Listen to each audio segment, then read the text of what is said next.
السلام عليكم ورحمة الله وبركاته. أرجو أن تكونوا بخير وصحة وعافية. تحياتي شباب. اليوم بعد ما نزلنا غلاف الجروب وردتنا كثير من التساؤلات والاستفسارات حول كيفية الكتابة بهذا الشكل، ألا وهو الكتابة الإشعاعية أو الكتابة الضوئية. وبناء على طلباتكم واستفساراتكم سوف نقوم بعمل الدرس لطريقة أو مبدأ عمل هذه الكتابة. أوكي، أرجو الانتباه، أرجو التركيز. طبعا تفتح عمل جديد، هنا أنت مخير بأبعاد العمل حسب احتياجك، يعني حسب احتياجك، كأن يكون غلاف أو كأن يكون يعني صورة معينة. أنا راح أعمل على أبعاد وقياسات غلاف الجروب. أعتبر هذا عمل جديد، أقوم بتلوينه باللون الأسود. Alt delete سوف يتلون باللون الأسود، يعني كأنما عمل فتحته جديد. الآن سوف أقوم بالكتابة عليه. طبعا أذهب إلى حرف تي، وهنا طبعا أنت مخير، يجب أن تختار الخط العريض واللون. يعني كأساسيات اللون أسود. ترفع العين من الخلفية وتبدأ بالكتابة. أنا راح أكتب جروب،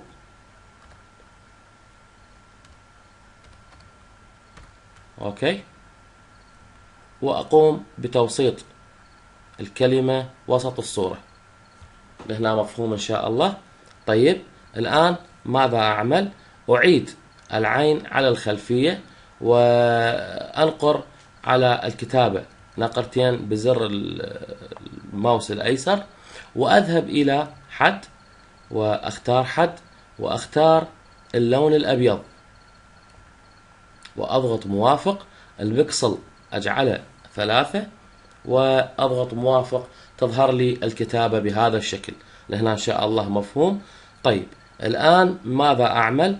أنا واقف على كلمة جروب، أذهب إلى القنوات والضغط على هذا الزر حتى تتحدد لي أبعاد الكتابة، وأعود مرة أخرى إلى الطبقات وأعمل التالي.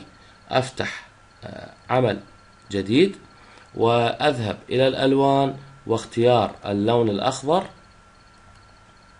أضغط موافق. لهنا مفهومة. ومن ثم أضغط على Alt Delete، أوكي، ومن ثم Ctrl T لإلغاء التحديد، وأعود على الكتابة وأقوم بسحبها وحذفها. راح استنتج أو يظهر لي طبقة أولى والخلفية الأساسية. الآن ماذا أعمل؟ أقوم بتكرار الطبقة الأولى بالضغط على كنترول جي لتصبح عندي طبقتين، هذه الطبقة وهذه الطبقة. لهنا مفهوم. طيب، الآن ماذا أعمل؟ أقف على الطبقة الوسط وأضغط على كنترول تي و شيفت آلت، وأقوم بسحبها وتصغيرها على هذا النحو. أرفع إيدي، أضغط أنتر، أوكي.